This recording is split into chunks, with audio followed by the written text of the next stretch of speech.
एक छोटी सी जगह के पीछे दिन रात झगड़ा बना रहता। सामने एक बड़ा शीशा लगा था जिसमें शक्ल जब हिलती हुई दिखाई देती तो देखने वालों को अपनी सूरत के बारे में जितने विचार होते वे सब मुगालते में बदलते हुए नजर आते। उसे वे लोग दुकान कहते, इसलिए एक बड़ा लाल पत्थर बिछा रहता जिस पर पान लगे हुए बीड़े रखे रहते और लकड़ी के खानों में खाली सिगरेट के पैकेट ऐसे जमे रहते जैसे वे सब भरे हुए थे। इनके अतिरिक्त कुछ बीड़ियों के बंडल झलका करते। एक जमाना था जब बड़ी दुकान बाजार में ठाठ से खुलती थी। उसके रहते जब मोहल्ले में भगत का रथ जगा हुआ, हर देव सदा चांदी की पाड़ के निकट बैठा रहता। पर अब सब कहाँ था? वो एक सपना था जो अचानक ही मिला था और अचानक ही खो गया। शराब के नशे ने जब अपने जहरीले पंजों का फैलाव समेट लिया और दिमाग को खाने लगा, तब आंख खुली। देखा, सब लुट चुका था। बाप की दुनिया संकुचित थी। वो अब करीब 50 साल का था, 2-1 शायद ऊपर ही होगा। उसका मुख गंभीर था, जिसे देखकर भिखारी सहज ही उससे भीख मांगने की हिम्मत नहीं कर सकता था। वो अधिकांश चुप रहता। उसके गालों पर एक खुरदुरापन था और सिर के छोटे छोटे बाल उसकी गंभीरता को अधिक बढ़ाते। कभी कभी जब वो हंसता तो उसमें एक बड़प्पन होता। धोती और कुर्ता पहनकर जब वो खड़ा होता, उसके कंधे तनिक आगे को झुके हुए दिखाई देते। जब दुकान पर कोई चीज नहीं होती और ग्राहक उसकी मांग करता, वो ग्राहक की ओर देखे बिना ऐसे मना करता कि ग्राहक फिर दूसरी बार उसके यहाँ कभी नहीं आता। और लड़का दूसरी तबीयत का आदमी था, हंसमुख, मस्त सा दिखने वाला। शक्ल में बेटा बाप से मिलता जुलता था, जैसे पहले मोम में बाप का सांचा लेकर फिर उसमें ढाल दिया गया हो।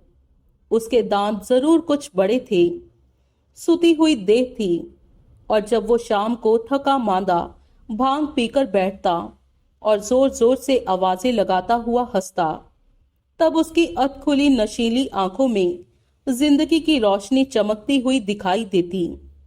उस समय वो बहुत प्यारा दिखाई देता। उसके कपड़े अजीब होते।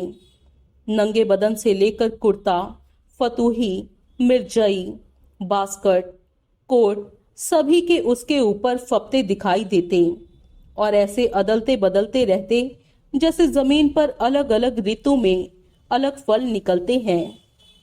लेकिन बेबात की बात में दोनों में झड़प हो जाती और वे दोनों नाखुश होकर एक दूसरे को गालियां देते।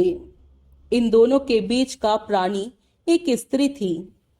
वो एक की पत्नी थी, दूसरे की माँ, अर्थात हर देव की स्त्री और भगवान दास की माता। वे दोनों के झगड़े में मध्यस्थ बनती। पिता और पुत्र में वही भेद था जो शराब और भांग में होता है।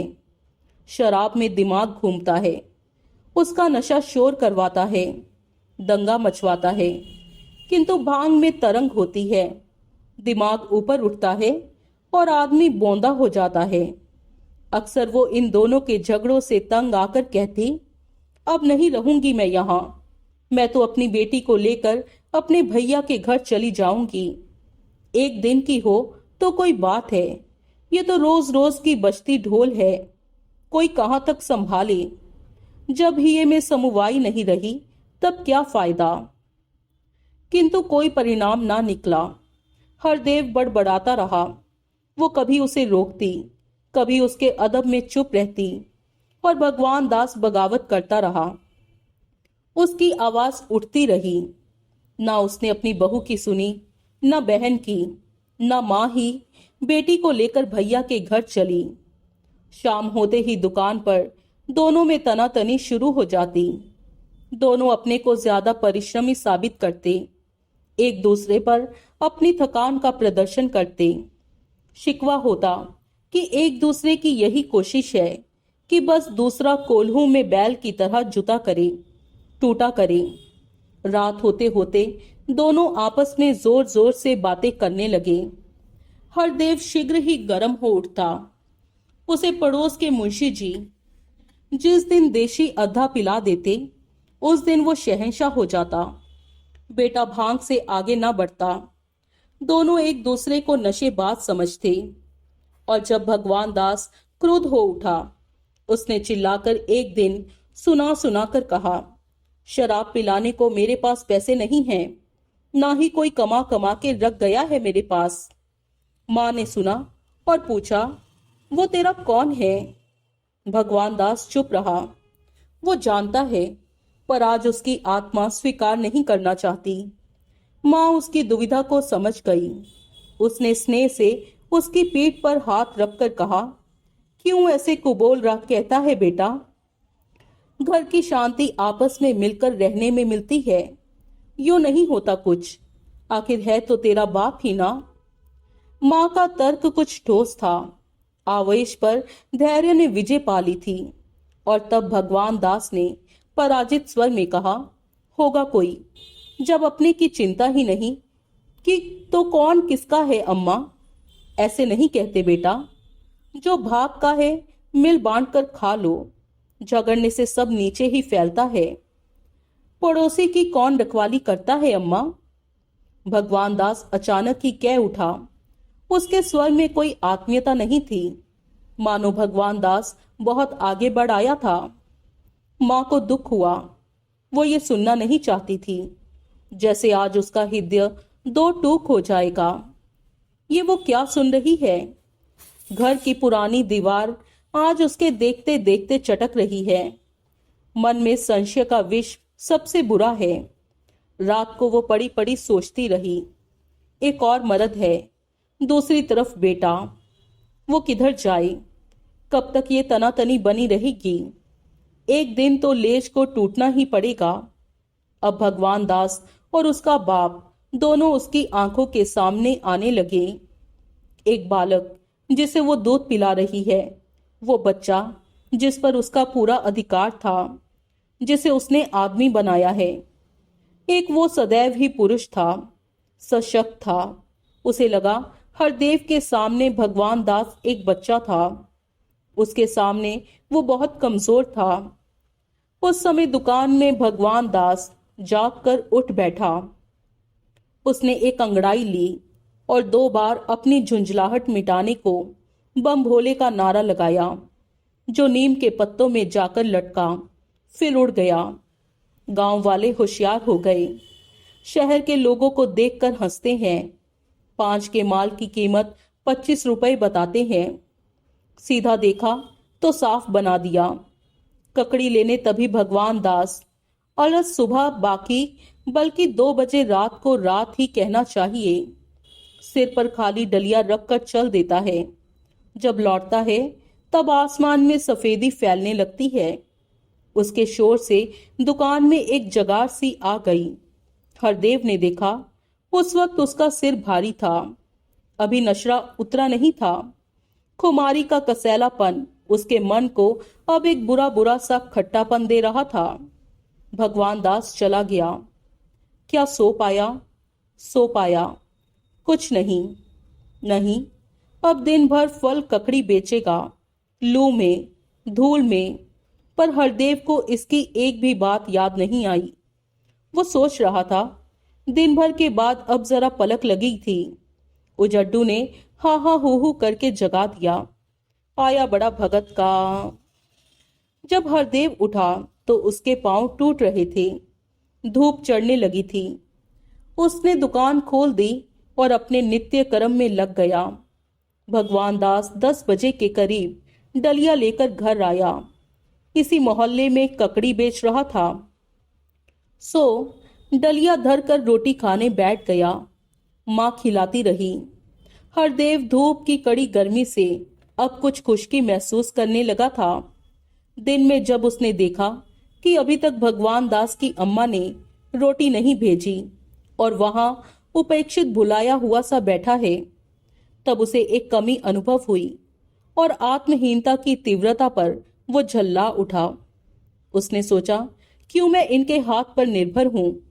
क्यों ना अलग यहीं 2 रोटी थाप लूं। किंतु ये विचार अधिक देर तक नहीं चला। उसकी पत्नी ने लाकर कटोर दान सामने रख दिया।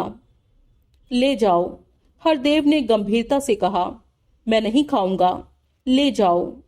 उसकी आवाज में एक हठ था। स्त्री मुस्कुराई। उसने परिस्थिति को समझा। कहने लगी, तुम्हारा ही बेटा है। एक दिन तो झक दोपहरी में उसे आने का संयोग हुआ। उसी दिन तुम बैठे गुस्सा हो रहे हो। बाल बच्चों का पहला हक है कि हमारा तुम्हारा। भली कही, नहीं खाऊंगा, ले जाओ। खेल है सो। वो कोई खेलता है कि आवारागर्दी में घूमता है। न सोता है न बैठता है, दिन भर तुम्हारी ही खातिर में लगा रहता है। आखिर उसकी तो बहन है। हरदेव सुनता रहा, सुनता रहा। अब वो टूटा। ले जा सब, मुझे तो याद मत दिलाया कर। परंतु स्त्री उसे जानती थी। कटोरदान खोल दिया। पकी पकाई दिखाई देने लगी। स्त्री का ये पेट पर चलने वाला हथियार उसके आंसू इत्यादि हथियारों से कहीं ज्यादा आसानी से कारगर होता है। हरदेव पिघला। रोटी का कोर तोड़कर कहा, मैं नहीं कहता कुछ, पर तू तो उसे ही शह देती है। मेरी बात सुनता है वो? इस कान से सुनी, उससे उड़ा दी, जैसे बात नहीं हुई, मक्खी हो गई। अंधेर है ये तुम दोनों का अंधेर है। सब समझ रहा हूं मैं। हाँ। वो परेशान सी देखती रही। ये समस्या अत्यंत जटिल थी। कौन? मैं उसकी तरफ बोलती हूं। उसने एक वाक्य को 3 प्रश्नों में जोड़कर कहा। जैसे समष्टि से व्यष्टि में होता हुआ अहम भाव अंत में अपनी नकारात्मकता में स्वयं सिद्ध हो गया। वो कहने लगी, तुम इस घर से अलग हो क्या? मैं पूछती हूं, तुम अपने को घर का मालिक क्यों नहीं समझते? बेटी का ब्याह तुम्हें नहीं करना है क्या? वो सिर्फ माँ बेटे की जिम्मेदारी है, बेटी तुम्हारी नहीं है। कह दो, मैं पूछती हूं, आज कह दो। हरदेव भुन भुनाया। अब ले बेटा भी जिम्मेदार हो गया। ठीक है, जो जिम्मेदार है वही मालिक है। फिर मेरी क्या जरूरत है? इस लौंडे का ब्याह करा के ही मुझे क्या सुख मिल गया है? स्त्री मुस्कुराई। उसने कहा, क्या कहते हो? बेटा ब्याह करके नेक चुकाया जाता है कि सुख की आशा की जाती है? किंतु बात यहीं समाप्त नहीं हुई। वो जब चली गई, हरदेव दुकान पर बैठा बैठा ऊबने लगा। मुंशी जी का लड़का 2 बार बुलाकर चला गया। शाम को भगवान दास लौटा। हरदेव भुना बैठा था। दिन में सख्त गर्मी थी। लुओं की चपेट से देह झुलस झुलस जाती थी। वो आड़ में लेटा रहा। आकाश से आग बरसती रही। इस समय वो वहां से उठना चाहता था। भगवान दास समझ गया। उसे खींच हुई। दिन भर यहां लुओं के में चक्कर लगाते लगाते शरीर फंक रहा है, और राजा साहब हैं कि आड़ में भी दुकान पर नहीं बैठ सकते। इन्हें तो नींद चाहिए, नींद। कुछ ना कहकर चुपचाप वो मंदिर के नल पर नहाने चला गया। शरीर पर नल का पानी कुछ कुछ सीटा सीटा सा लगा और एक हल्की फुरफुरी आई। वो शीतल सा पानी की धार के नीचे बैठा रहा। मजा आ रहा था, जैसे इस ठंडक से धूल के साथ सारी हरारत, सारी थकान बह बहकर निकल रही हो। उसे काफी देर हो गई।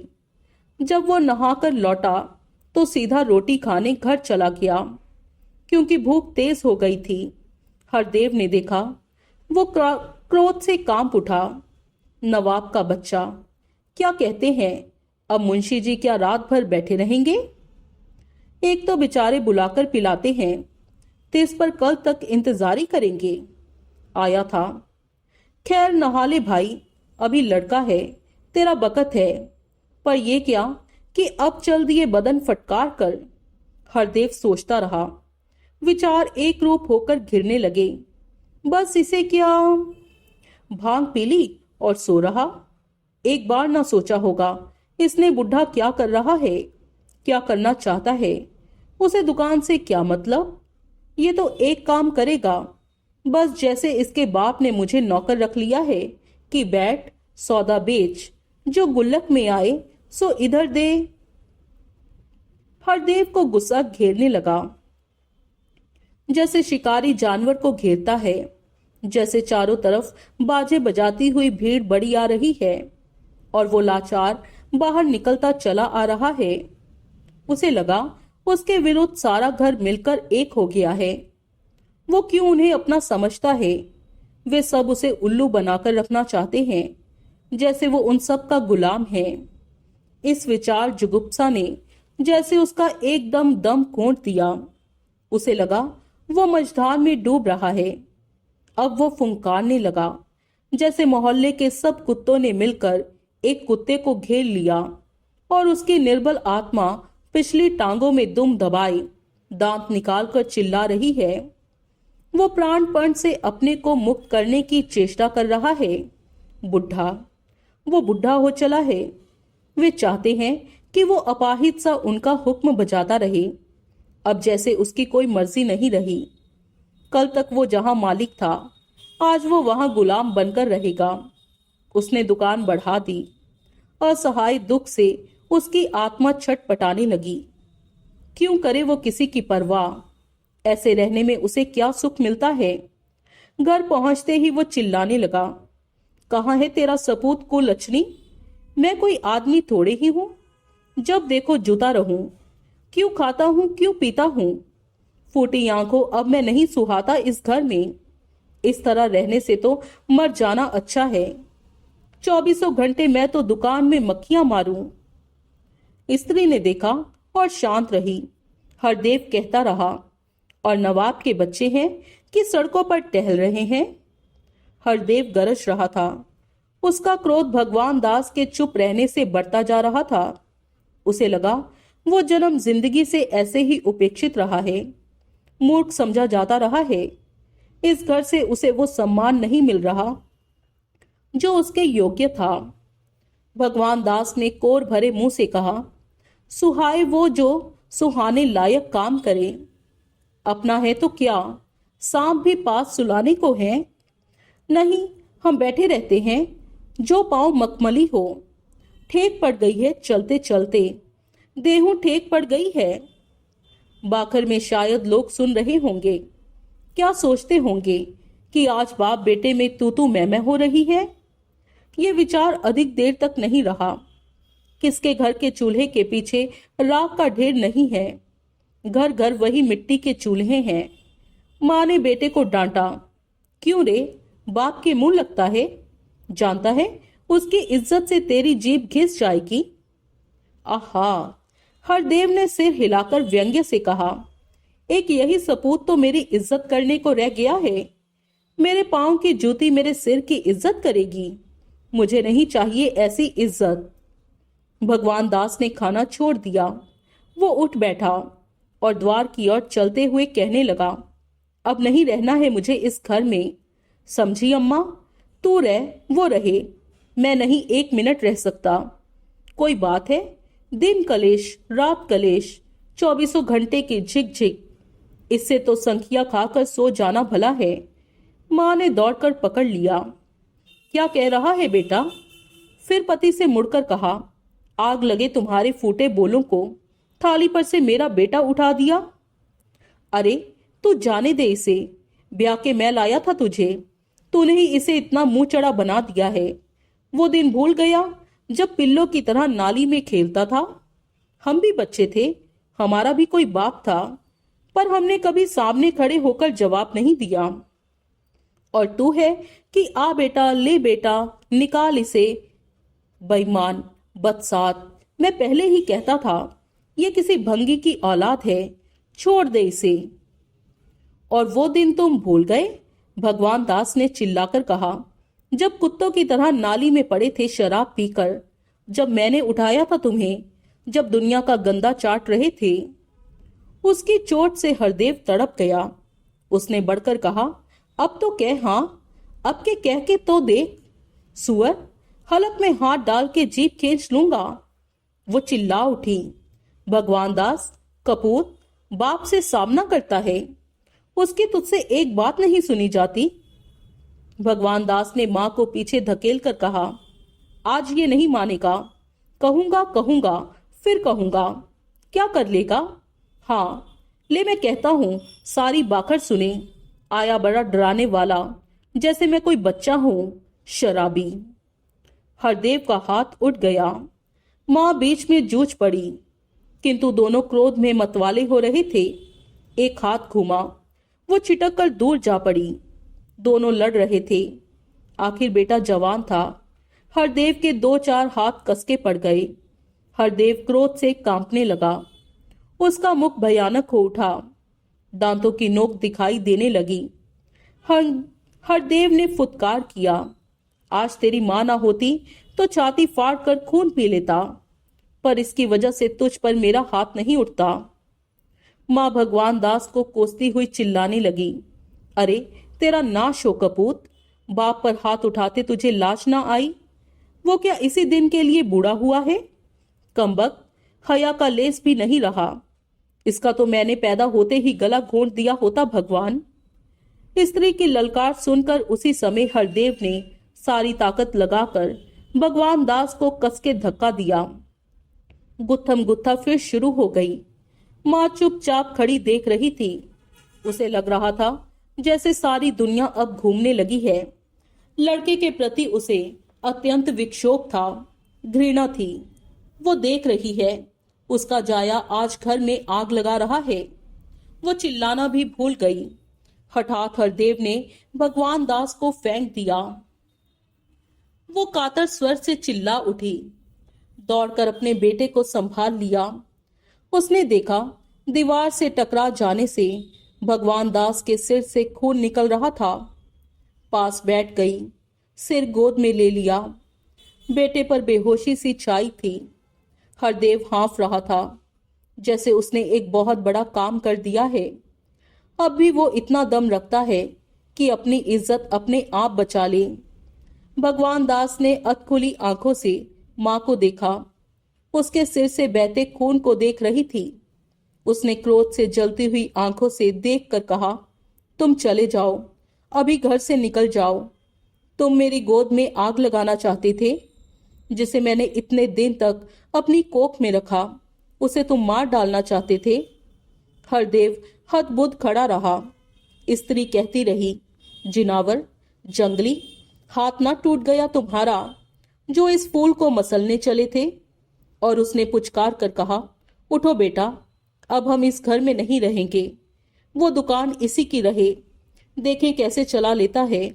हम तो मेहनत करके पेट पाल लेंगे।